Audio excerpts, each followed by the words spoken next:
মাঈশাতান দানকা ওয়া নাহশুরুহু ইয়াওমাল কিয়ামাতি আ'মা।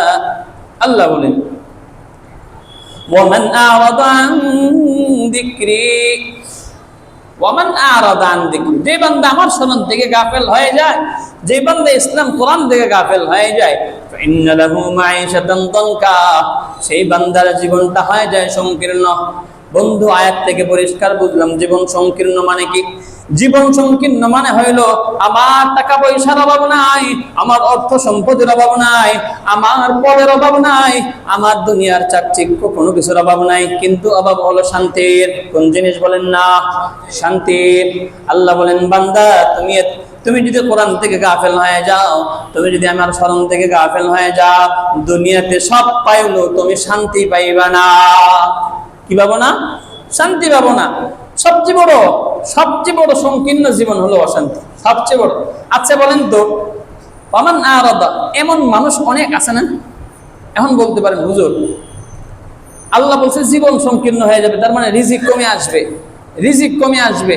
না না, অথচ আমরা দেখি কোটি কোটি টাকার মালিক, তার তো টাকা পয়সার অভাব নাই, রিজিকের অভাব নাই, রিজিকের তো অভাব নাই। অথচ আল্লাহ বলতেছে কেউ যদি আল্লাহর স্মরণ থেকে গাফেল হয়ে যায়, তার জীবন সংকীর্ণ হয়ে যায়। কই, সংকীর্ণ তো হয় নাই, বরং আল্লাহ তার বাড়াই দিতেছে, আরো সবকিছু বাড়াই দিতেছে, দুনিয়ার ধন সম্পদ তারে আল্লাহ আরো দিতেছে। তাহলে আয়াতের অর্থ কি? আয়াতের অর্থ হলো দুনিয়াতে আল্লাহ তাআলা ধন সম্পদ দিতে পারে, কিন্তু সবচেয়ে বড় অশান্তি, সবচেয়ে বড় গুরুত্বপূর্ণ পয়েন্ট হলো আল্লাহ সব দিলেও আল্লাহ তাকে বঞ্চিত রেখেছে কোন জিনিস থেকে? শান্তি। কোন জিনিস থেকে? শান্তি। এজন্য শান্তি যদি থাকে, তাহলে আমার ধন সম্পদ কম থাকলেও আমি ধনী, আমার ধন সম্পদ কম থাকলেও আমি ধনী। আল্লাহ যে বলছেন যে বান্দা যদি কোরআন থেকে গাফেল হয়ে যায়, স্মরণ থেকে গাফেল হয়ে যায়, তাহলে জীবন সংকীর্ণ হয়ে যাবে। এর অর্থ কি? এর অর্থ হলো জীবনে শান্তি আসবে না, জীবনে অশান্তির দাবানল জ্বলে উঠবে। পরিবারে শান্তি নাই, ঘরে শান্তি নেই, সমাজে শান্তি নেই, কোথাও শান্তি নেই, খাইতেও শান্তি নেই, কোথাও শান্তি নেই। এখন আমার আপনার দিকে লক্ষ্য করেন, দেখেন টাকা পয়সা সব আছে, কিন্তু আল্লাহ এমন এমন অসুস্থতা দিয়া দিয়েছেন, দেখি চোখে কিন্তু খাইতে পারি না, চোখে দেখি খাইতে পারি না। বিছানা এমন সুন্দর বিছানা, ঘুমাইলাম ঘুম আসে না। তাহলে সব থাকলেও কোন জিনিস নাই? শান্তি নেই। এজন্য শান্তির জন্য আল্লাহর ইবাদত, আল্লাহর জিকির বেশি বেশি করতে হয়। তো দুনিয়াতে এই যে বড় ক্ষতি হলো, দুইটা ক্ষতি। এর মধ্যে একটা হলো আল্লাহ তাআলা স্মরণ থেকে যারা গাফেল হয়ে যায়, তাদের শয়তান তাদের বন্ধু হয়ে যায়। দুই নাম্বার, আল্লাহ স্মরণ থেকে যারা গাফেল হয়ে যায়, আল্লাহ তাআলা তাদেরকে অশান্তির জীবন দান করেন। এই জন্য আল্লাহর জিকির, আল্লাহর স্মরণ বেশি বেশি করা দরকার। এই তো হলো দুনিয়াতে লাভ ক্ষতি। পরকালে কি ক্ষতি? পরকালে অনেক লাভ অনেক ক্ষতি। পরকালে বড় একটা লাভ, বড় একটা ক্ষতির কথা বলে আমরা আজকে আলোচনা শেষ করব। পরকালে লাভটা কি? লাভটা হলো আল্লাহ বলেন, আল্লাহকে যদি দুনিয়াতে আমরা স্মরণ করি, পরকালে কি লাভ হবে? আল্লাহ কোরআনে বলেন, والذاكرين الله كثيرا والذاكرات أعد الله لهم مغفرة وأجرا عظيما।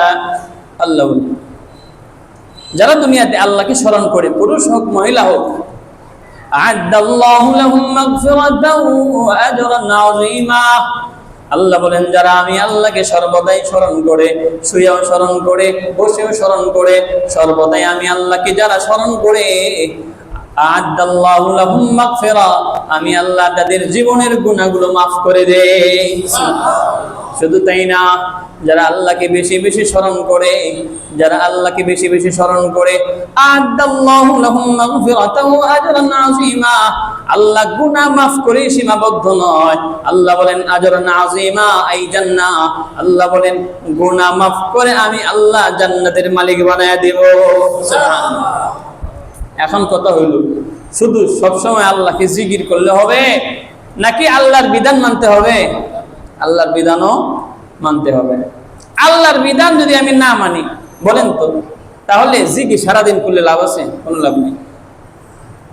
একটা মহিলা যাইতেছে, আমি একটা উদাহরণস্বরূপ বলতেছি, একটা মহিলা যাইতেছে, আপনি তাকায় আছেন, মহিলার দিকে তাকায় আছেন আর বলতেছেন সুবহানাল্লাহ সুবহানাল্লাহ লা ইলাহা ইল্লা, জিকির করতেছেন। বলেন তো এই জিকির কাজে আসবে? এই জিকিরে কোনো কাজে আসবে না। আমার টাকা লেনদেন হলো সব হারাম পথে, তো হারাম খাইতেছি আর লা ইলাহা ইল্লাল্লাহ, আল্লাহ সব গুনাহ মাফ করে দেবেন নাকি? আগে হারাম থেকে বাঁচতে হবে, হালাল পথে আসতে হবে, এরপরে আল্লাহর কাছে চাইতে দেরি হবে, আল্লাহ ক্ষমা করতে দেরি হবে। তো যাক, সর্বদাই আল্লাহকে স্মরণ করা। তো আল্লাহকে স্মরণ করলে দুনিয়াতে কি লাভ, পরকালে কি লাভ, এটা বললাম। আর পরকালে ক্ষতি কি আল্লাহ বলেন, وَمَن يُعْرِضْ عَن ذِكْرِ رَبِّهِ يَسْلُكْهُ عَذَابًا صَعَدًا। আল্লাহ বলেন যে বান্দা আল্লাহ স্মরণ থেকে গাফেল হয়ে যায়, আল্লাহ তাআলা তাকে জাহান্নামে নিক্ষেপ করে। কোথায় নিক্ষেপ করে? জাহান্নামে নিক্ষেপ করে। আর জাহান্নামে দিবেই না কেন? আমার মালিক যদি আমার 1000 টাকা বেতন বাড়ায় দেয়, ওই মালিকের প্রশংসায় সারা মাস অফিসে যার সাথেই বসি, আমার মালিক তো অনেক ভালো, আমার মালিক তো অনেক ভালো। যদি 2000 টাকা বোনাস দেয় অতিরিক্ত অন্যদের চেয়ে, তাহলে মালিকের প্রশংসায় 24 ঘন্টা অফিসে যতক্ষণ থাকি খালি মালিকের প্রশংসা, মালিকের প্রশংসা। আরে সব দিয়েছেন কে? বলেন না, কে দিয়েছেন? আল্লাহ। আমাকে এত সুন্দর করে বানাইছেন কে? সব আর রিজিকের মালিক কে? আল্লাহ তাআলা।